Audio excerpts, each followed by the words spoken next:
हमने दर्द देख लिया, हमने आंसू देख लिए, हमने अपने जाते हुए भाई बहन देख लिए, और किस तरह से चिन्हित करके पूछा गया कि कौन हिंदू है, किसे कलमा पढ़ना आता है, किसे नहीं आता, कपड़े उतरवा कर देख लिया और फिर गोलियों से छलनी कर दिया। आज मैं पूछ रही हूं, क्या ये मामूली बात है? और अब जब जवाब देने का समय है तो भारत के पास क्या ऑप्शंस है? थैंक यू नाविका, अपनी शो पे बुलाने के लिए। देखिए, जो करवा रही है वो साफ सीधी बात है, पाकिस्तानी आर्मी करवा रही है, और हमें जवाब जो है पाकिस्तानी फौज को ही देना पड़ेगा। बालाकोट एक अच्छा कदम था, सर्जिकल स्ट्राइक्स एक अच्छा कदम था, लेकिन वो जवाब दिया था हमने टेररिस्ट्स को। तो पाकिस्तान को एज अ स्टेट कोई ज्यादा फर्क नहीं पड़ा। फर्क पड़ा, मैं ये नहीं कहता कि बिल्कुल नहीं पड़ा, लेकिन ज्यादा नहीं फर्क पड़ा, क्योंकि जो जनरल्स प्लान कर रहे हैं, जो ये सारी चीजें प्लान कर रहे हैं, उनके लिए आतंकवादी एक डिस्पोजेबल एसेट है। आपने आतंकवादी लाए, आपने उनको भेजा, वो तो मरने के लिए आए हैं। अब देखिए, जो 3 4 5 आतंकवादी थे इसमें शामिल, जिन्होंने ये 27 लोगों की जानें ली हैं, आर्मी उनको मार देगी 1 2 3 4 5 6 7 दिनों में। वो कहीं नहीं जाएंगे, वो मर जाएंगे। अच्छा होगा क्या इससे? पाकिस्तान और भेज देगा, और वो टेरेन ऐसा है कि वहां पे आप 5 लाख फौज और डाल लें, फिर भी वहां से जगह आ जाएगी निकलने, अंदर घुसने की। माउंटेन के टेरेन में आप कितने भी लोग डालें, कोई ज्यादा फर्क नहीं पड़ता। हाँ, वहां पे 3 टियर की एंटी इन्फिल्ट्रेशन ग्रिड लगा रखी है, लेकिन माउंटेन्स में होता है, such is the nature of mountains. Anyway, basic बात यह है कि जब तक आप पाकिस्तानी आर्मी को पनिश नहीं करेंगे, जब तक आप पाकिस्तानी फौज को आप पनिश नहीं करेंगे, उसको सजा नहीं देंगे, ये मामला नहीं रुकने वाला, ये नहीं रुकेगा। आप मार दीजिए, आप 10,000 लश्कर तैयबा वाले मार दीजिए, ये फिर शुरू कर देंगे 6 महीने के बाद। जब तक पाकिस्तानी फौज की लाशें नहीं गिरेंगी, तब तक कुछ नहीं होने वाला नाविका। ये जो एंटी टेररिस्ट ऑपरेशन है हम आज से कर रहे हैं, ये अर्ली 90s से हुआ है। ये अर्ली 90s से, यानी कि इसको 30 साल से ऊपर हो गए। हम 30 साल से ऊपर से आतंकवादी मार रहे हैं। 100 मारते हैं, फिर 100 आ जाते हैं, 100 मारते हैं, फिर आ जाते हैं। ये रोज, एक जमाने में 2000 मारते थे, 2000 आते थे, 1000 मारते, 1000, 500, 500, अब 100 मार रहे हैं, 100 आ रहे हैं। और ये लगातार आते चले जाएंगे, क्योंकि 30,000 मदरसे पाकिस्तान के अंदर है, रजिस्टर्ड 30,000 मदरसे हैं, और उतने ही अनरजिस्टर्ड मदरसे हैं। अगर एक मदरसा एक साल में एक जिहादी भेजता है, ये अगले 100 साल तक हमारे साथ जिहाद लड़ सकते हैं। तो जिहाद की फैक्ट्री चलाता कौन है? जनरल आसिम मुनीर चलाता है। अगर आप सरकार, कोई, मुझे नहीं पता सरकार क्या करने वाली है, because I am not privy to such things, और वो हाईएस्ट लेवल पे डिसीजन होगा। लेकिन जब तक सरकार डायरेक्टली पाकिस्तान आर्मी को चोट नहीं पहुंचाएगी, पाकिस्तान आर्मी के खिलाफ एक्शन नहीं लेगी, ये फिर वही ढाक के 3 पात की 6 महीने बाद फिर ये चीज होने वाली है। You have to take action against the Pakistani army, वरना आप भूल जाइए कि कुछ होगा लॉन्ग टर्म। बड़ी बात कह रहे हैं आप गौरव आर्या जी। और मैं अजय आलोक जी आपसे पूछूंगी, बहुत सीधी तरीके से आज गौरव आर्या जी ने समझाया है कि हम ये करते रहेंगे, सर्जिकल स्ट्राइक होंगे, हम उनके लॉन्च पैड्स खत्म करेंगे, आज खत्म करेंगे, 2 महीने में और ऐसे लॉन्च पैड्स जहां से टेरर एक्सपोर्ट होगा वो आता रहेगा। हमारा ट्रेड बढ़ रहा है, हमारे यहाँ पाकिस्तानी एक्टर आके फिल्में बनाते हैं, फिल्में रिलीज करने की बात करते हैं, अमन का तमाशा यहां आए दिन होता रहता है। मैं पूछना चाहती हूं आपसे अजय आलोक जी, कब तक और क्यों हम अपने बीएसएफ जवानों की परेड करवाते हैं वहां वाघा बॉर्डर पर? क्यों हमें वहां खड़े होकर सुनना है जीवे जीवे पाकिस्तान? क्यों ये एग्जीबिशन रोज चले? कितने और खून बहुत होंगे जब हम ये तय करेंगे कि हमें कुछ करना है, और कुछ करने में पाकिस्तान को मिटाना एक ऑप्शन हमारे सामने है जिसे हमें अंजाम देना पड़ेगा।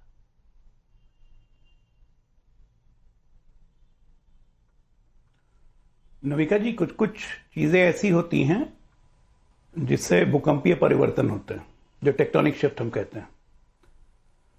तो निश्चित तौर पे कल की जो घटना हुई है उसमें बहुत चीजों पे सरकार विचार कर रही है, चाहे वो डिप्लोमेटिक लेवल पे हो, चाहे वो मिलिटरी लेवल पे हो, चाहे इकोनॉमिक लेवल पे हो, चाहे इवन ह्यूमैनिटेरियन लेवल पे हो, चाहे इंडस नदी का पानी बंद करना हो, चाहे डिप्लोमेटिक कनेक्शंस खत्म करने हो, मिलिट्री एक्शन कितना लेना है, कंट्रोल मिलिट्री एक्शन लेना है, फुल स्केल मिलिट्री एक्शन लेना है। बात मैं भी सहमत हूं मेजर साहब से कि ये लॉन्च पैड्स हम कितने उड़ाएंगे, ये फिर बनाएंगे, वो तो जिहाद फैक्ट्री है, इसमें कोई डाउट नहीं है। ये पूरे देश को पता है, पूरे दुनिया को पता है। बगल में अफगानिस्तान की भी इससे भी वही हालत हो रही है। पाकिस्तान कोई आज स्टेबल मुल्क नहीं है। ये तो एक कांस्टेंट है, दूसरा पड़ोसी हम बदल नहीं सकते हैं। न्यूक्लियर वेपन का इस्तेमाल हम कर नहीं सकते हैं कि उसको नक्शे से वाइप ऑफ कर दें। तो हम कितने कंट्रोल वे में जा सकते हैं, कितने हद तक जा सकते हैं, ये तो खैर एक हाईएस्ट लेवल पे डिसीजन होगा। लेकिन ये तय है कि पाकिस्तान के साथ अब कोई संबंध हमारा नहीं रहेगा और जितनी चोट हम पहुंचाएंगे वो उतना ब्लीड करेगा। मेरी चिंता यहां पाकिस्तान से नहीं है, मेरी चिंता यहां पाकिस्तान से, वो तो रजिस्टर्ड एनिमी है हमारा, वो करते रहेगा, हमको उसको जवाब देना है, हम उसे मारते रहेंगे। कुछ दिन ठीक रहेगा। देखिए 2019 के बाद, एयर स्ट्राइक के बाद आज 2025, 6 साल बाद हुआ ऐसी घटना। अब उनको जितनी जोर से चोट पहुंचाएंगे उसके बाद कितने दिन तक शांत रहते हैं, इंटरनेशनल रिपरकशन क्या होता है। मेरी ज्यादा चिंता अपने घर के लोगों से लेके होती है। देखिए इसको टेररिस्ट स्ट्राइक मत कहिए आप, ये टेररिस्ट स्ट्राइक है ही नहीं, ये बिल्कुल एथनिक क्लिंजिंग करने की कोशिश की गई है, जो मुर्शिदाबाद में की गई थी और वही आज यहां पे की गई है। और उसको सपोर्ट करने के लिए कांग्रेस के दामाद साहब जो खुलेआम आ जाके उन्होंने कहा कि चूंकि माइनॉरिटी को यहां पर सप्रेस किया जाता है, मुसलमानों को नमाज नहीं पढ़ने दिया जाता है छतों पे या रोड पे निकल के, तो कहीं ना कहीं लग रहा है कि हिंदुत्व की लहर में मुसलमान दब रहा है, इसलिए उनको गुस्सा चढ़ा, इसलिए आके उन्होंने आइडेंटिफाई किया और हिंदू समझ के मार दिए। एक्सप्लेनेशन देखिए इनका। रॉबर्ट वाड्रा को दिमाग इतना कम है, मुझे पता लगता है पूरा खानदान पे राहुल गांधी इफेक्ट है। वर्ल्ड में एक जगह बताइए, जहां पे एक जगह बता दीजिए जहां माइनॉरिटी को ऑप्रेस किया गया तो वो मेजॉरिटी को मारने लगते हैं। कोई ऐसी जगह है वर्ल्ड में? अरे यहां तो इतिहास है कि जहां माइनॉरिटी रही है, मुस्लिम रही है, वहां पे माइनॉरिटी खत्म हो गया। जहां क्रिश्चियन रहे, माइनॉरिटी रही है, वहां पे माइनॉरिटी खत्म हो गया। अकेला हिंदुस्तान में माइनॉरिटी फ्लरिश कर रहा है। और ये लॉजिक जितने की माइनॉरिटी को क्रश किया जा रहा है। और माइनॉरिटी नहीं है यहां पे, जैन नहीं है, बुद्ध नहीं है, सिख नहीं है। उनको किसने क्रश किया? सिख को भी तो क्रश किया कांग्रेस पार्टी ने ही। रॉबर्ट वाड्रा को ये नहीं पता है पोस्ट स्टेलाइजेशन मुसलमानों का किसने किया था? संजय गांधी ने किया। भागलपुर राइट्स का ऑर्डर किसने दिया? राजीव गांधी ने दिया था या नहीं? अरे ये रैडिकल इस्लामिस्ट को बढ़ावा देने में सबसे बड़ा हाथ अगर किसी का है तो सोनिया गांधी का है। जब से वो पावर में आई हैं तब से रैडिकल इस्लामिस्ट मूवमेंट इस कंट्री में बढ़ते चला गया। डेटा निकाल के देख लीजिए। और ऐसे ऐसे लोग कवर फायर देते हैं। लेकिन अजय आलोक जी, मुर्शिदाबाद से, ममता बनर्जी से, सोनिया गांधी से अगर आप इस कल के वाक्य को कंपेयर करेंगे तो कहीं आप पाकिस्तान को विंडो दे रहे हैं? पाकिस्तान की इसमें अकाउंटेबिलिटी कम कर रहे हैं? नहीं दे रहे हैं। मैं कह रहा हूं कि इन लोगों के कारण मैं एकदम अकाउंटेबिलिटी नहीं कम कर रहा हूं पाकिस्तान की। इन लोगों को प्रेफरेंस मिलता है, इनका मोरल हाई करते हैं ये लोग बैठ के यहां पे। कल इतनी बड़ी इंसिडेंस हुई, क्या रॉबर्ट वाड्रा में दिमाग का द है जो इतनी बड़ी स्टेटमेंट आज ये दे रहे हैं? इससे मोरल किसका बढ़ेगा ऐसे ऐसे स्टेटमेंट से? रॉबर्ट वाड्रा के स्टेटमेंट से अगर पूरा पाकिस्तान फॉरेन पॉलिसी चल रहा है, सुशील पंडित, क्या हम इस बात को माने कि रॉबर्ट वाड्रा की वजह से ये सब हो रहा है? सवाल ये है कि एक्शन का टाइम है। सवाल ये है कि कैसा एक्शन और कब तक ये जो बार बार पाकिस्तान की स्टेटेड फॉरेन पॉलिसी है, ब्लीड थ्रू 1000 कट्स, यानी हमारे जिस्म पर इस तरह के 1000 कांटे लगा दो कि खून रिस कर निकल के हमें मार देगा। ये कब तक हम बर्दाश्त करेंगे? धन्यवाद नाविका जी, मुझे अवसर देने के लिए इस शो में। देखिए, इस देश ने लगातार 3 जनादेश दिए हैं एक सशक्त सरकार, एक सशक्त प्रधानमंत्री को।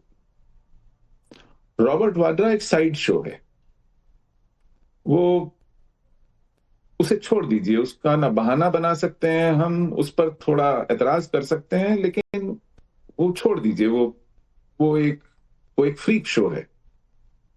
हमारा जो ध्येय है, हमारा जो ऑब्जेक्टिव है, देश को लेकर, कश्मीर को लेकर, जिहाद को लेकर, अर्थव्यवस्था को लेकर, विदेश नीति को लेकर, अपनी सामाजिक समरसता को लेकर, उसको वाड्रा जैसा कोई तिनका डगमगा जाए, ये गले नहीं उतरती बात। जो बातें साफ साफ समझने मानने वाली हैं वो ये हैं। नंबर 1, कश्मीर में जिहाद की जो क्षमता है अपने बूते कभी भी कहीं भी किसी को भी किसी भी तरह निशाने पर ले लेने की, वो इंटैक्ट है। इस सदमे ने, इस दुर्घटना ने हमें ये याद दिलाया है कि जिहाद गाहे बगाहे अपनी उपस्थिति दर्ज कराता है, हमें बताता है कि वो मौजूद है और उसमें वो ताकत और क्षमता है कि वो कहीं जाकर किसी निर्दोष को हत्थे चढ़ा दे, निशाने पर ले ले, नुकसान पहुंचाए, इस देश को आहत करे। नंबर 1। नंबर 2, जिहाद की क्षमता को हम पत्थरबाजी के रुकने, स्कूल और कॉलेजेस के समय पर चलने, बाजारों के खुलने, दफ्तरों के काम होने, पर्यटकों के आने या अमरनाथ यात्रा के सही सलामत हो जाने की कसौटी पर नहीं आंक सकते। जिहाद तय करता है कि उसको कब करना है, क्या करना है, कैसे करना है, पत्थरबाजी करनी है कि नहीं करनी है, स्कूल जलाने हैं कि नहीं जलाने। अगर वो ये तय करे कि हमें सिर्फ अपने रिसोर्सेज बचाने हैं, जाने बचानी है और हर 2, 4, 6 महीने बाद ये करना है, तो वो करता है। उसे अगर हफ्तों एनकाउंटर खींचना है तो वो खींचता है। अगर उसे कठुआ में मारना है तो मारता है, अगर उसे किश्तवाड़ में मारना है तो मारता है, अगर उसे किसी केमिस्ट को, मक्खनलाल बंदरू को उसकी दुकान में मारना है तो मारता है, किसी को बैंक कर्मचारी को उसकी सीट पर बैठे बैठे मारना है तो मारता है, किसी को घर में घुस के महिला को मारना है तो मारता है।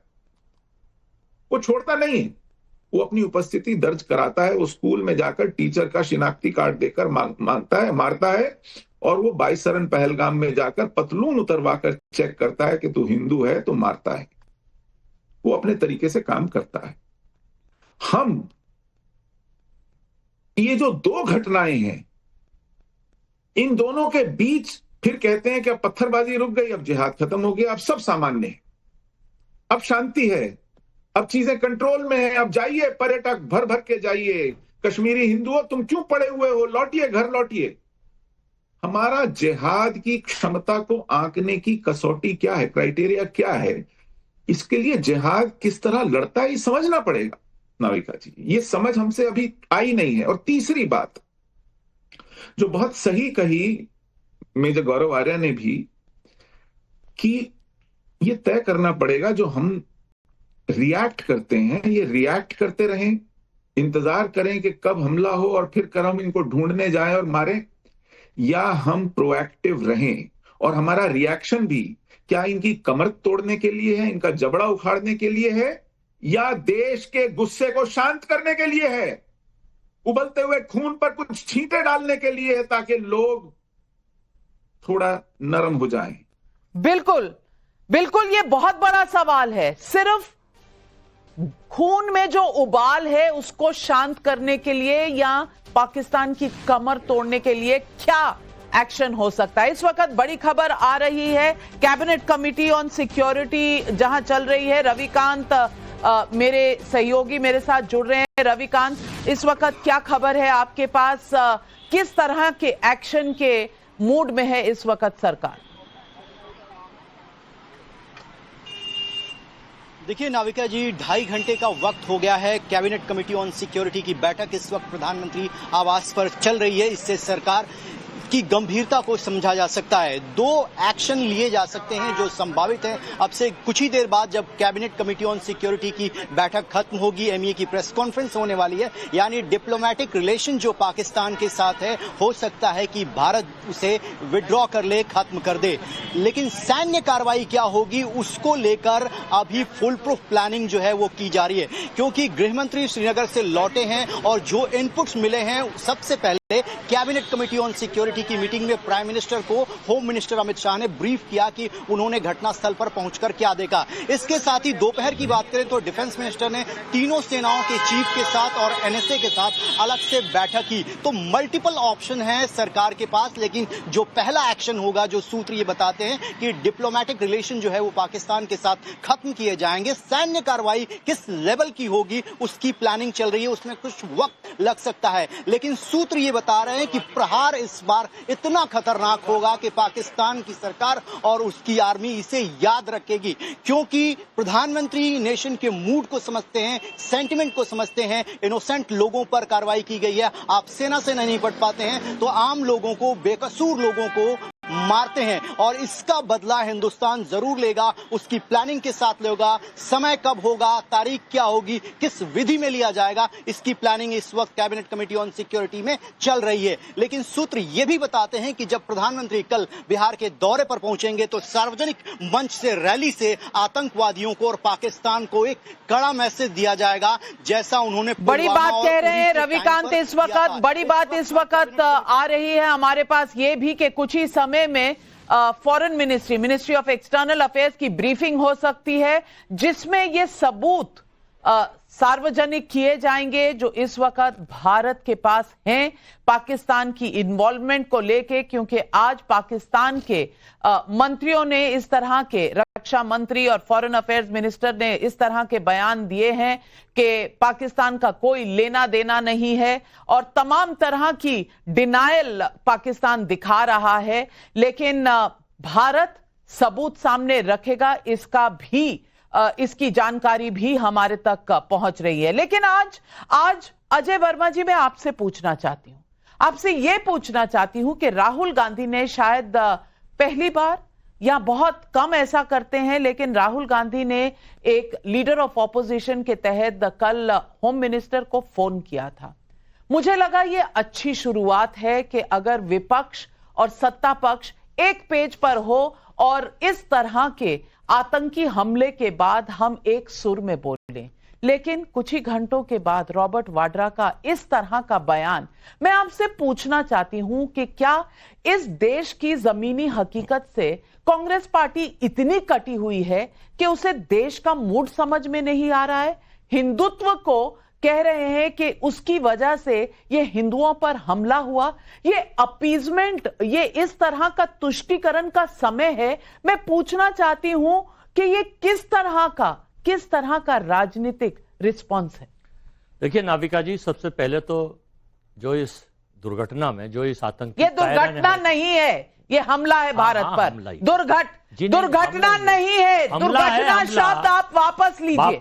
वापस जिस तरह के इस कायराना आतंकवादी हमले में जो पाकिस्तान प्रायोजित है या जिसका भी है किया है, जिसका भी है, पाकिस्तान को फिर क्लीन चिट? नहीं, कोई क्लीन चिट नहीं है। फिर जिसका भी है, आपको कोई अंदेशा है कि किसी और का हो सकता है? आतंकवादी गौरव आर्या ये आज भी कह रहे हैं पाकिस्तान का है या जिसका भी है, इनके मन में ये शक शुबा क्यों रहता है? हमारे कोई शक शुबा नहीं है। हम ये कह रहे हैं कि सबसे पहले तो गौरव आर्या जी को ईश्वर आत्मा उनकी शांति प्रदान। देखिए वर्मा जी, उनके साथ नाविका जी ने मुझे बोला है, देखिए ये छोटी छोटी चीजें, मैं आपको डाउट नहीं कर रहा सर, बस मेरी एक रिक्वेस्ट है आपसे, कांग्रेस के प्रवक्ता हैं अजय वर्मा जी, ये मेरी आपसे रिक्वेस्ट है सर कि आप जो भी बोलेंगे ना, इसको पाकिस्तानी देख रहे हैं और पाकिस्तानी एक क्लिप निकाल के चलाएंगे, that is what they do. तो हमारे लिए बहुत जरूरी हो जाता है सिटीजन्स, आप कांग्रेस बीजेपी भूल जाइए एक मिनट के लिए, देश के सामने तो क्या कांग्रेस क्या BJP sir, it does not matter. मेरी आपसे रिक्वेस्ट है सर कि थोड़ा सा, बिकॉज आप जैसे कहते हैं ना कि हो सकता है पाकिस्तानी या कुछ आपने ऐसे बोला, वो कहते हैं कि नहीं बिल्कुल नहीं बोला। पाकिस्तान है या नहीं आपने कहा, आपने इसे दुर्घटना कहा। आप और क्या कहेंगे इस देश के जख्मों में नमक डालने के लिए, मैं नहीं जानती, लेकिन अजय वर्मा जी नाकाबिले बर्दाश्त है इस तरह का बयान इस माहौल में, जब इस देश ने अपने 28 बच्चे खोए हैं, और 28 बच्चे नहीं, उनके परिवार, अगर उनके परिवारों को मिला लीजिए तो हजारों लोग इस हादसे में, इस अटैक में, इस हमले में वीरगति को प्राप्त हुए हैं, और उनके परिवार अगर आपको सुनेंगे तो क्या सोचेंगे? और प्रियंका कक्कड़ जी, मैं आपसे भी पूछना चाहती हूँ, क्या नहीं मैं सुन नहीं सकती, मैंने कह दिया ये नाकाबिले बर्दाश्त है। जबरदस्त खड़ी करी दे रही है, आप सुनने का समय दीजिए ना। आप बिल्कुल नहीं सुना आपने, मैंने ऐसा कुछ नहीं कहा। आपने जितना कहा उसमें आप कह चुके हैं ये दुर्घटना है, नहीं, फिर आप कह चुके हैं पाकिस्तान ने किया या नहीं हमें नहीं पता। नहीं, बिल्कुल मैंने नहीं कहा कि हमें नहीं पता, हमने कहा पाकिस्तान इन्वॉल्व। देखिए नाविका जी, मुझे बोलने का समय दीजिए, ये गलत है, ये गलत तरीका है। देखिए, इस वक्त कथनी और करनी में फर्क नहीं होना चाहिए। खाली कहने से काम नहीं चलेगा। ये भारत एक लोकतांत्रिक कंट्री है। आप कहते रहिए ये कर देंगे, बदल देंगे, नहीं, इस वक्त करने की जरूरत है। और जरूरत है इंदिरा जी जैसी शक्तिशाली महिला के पावर जैसी कि कथनी और करनी में फर्क ना हो। उस वक्त 71 में पाकिस्तान के 2 टुकड़े कर दिए थे, अमेरिकी जहाज का बेड़ा वहां खड़ा रहा था और 1 लाख सैनिकों का सरेंडर कराया था। ये नहीं कहा था इंदिरा। नाविका जी सुन ली, संभवतः ये जो पहली गाड़ी निकल रही है, हो सकता है कि ये केंद्रीय गृह मंत्री अमित शाह की गाड़ी हो, जैसा हम उनके काफिले को देखते हैं। और बाहर जो सिक्योरिटी की गाड़ियां हैं वो यहां पर साफ तौर पर दिखाई दे रही हैं। आधिकारिक रूप से कैबिनेट कमेटी ऑन सिक्योरिटी की बैठक जो है नाविका जी खत्म हो चुकी है और जितने सीसीएस के मेंबर हैं अब वो यहां से बाहर निकल रहे हैं। लगभग 2.5 घंटे तक ये बैठक चली है। 6:05 पर ये बैठक स्टार्ट हुई थी और अब ये बैठक खत्म हुई है। तो कुल मिलाकर जो भी प्लान ऑफ एक्शन है वो कैबिनेट कमेटी ऑन सिक्योरिटी के अंदर डिस्कस किया गया है और किस तरीके से पाकिस्तान को अंतर्राष्ट्रीय स्तर पर बेनकाब करना है। जितने भी एविडेंस हैं वो इकट्ठा किए गए हैं।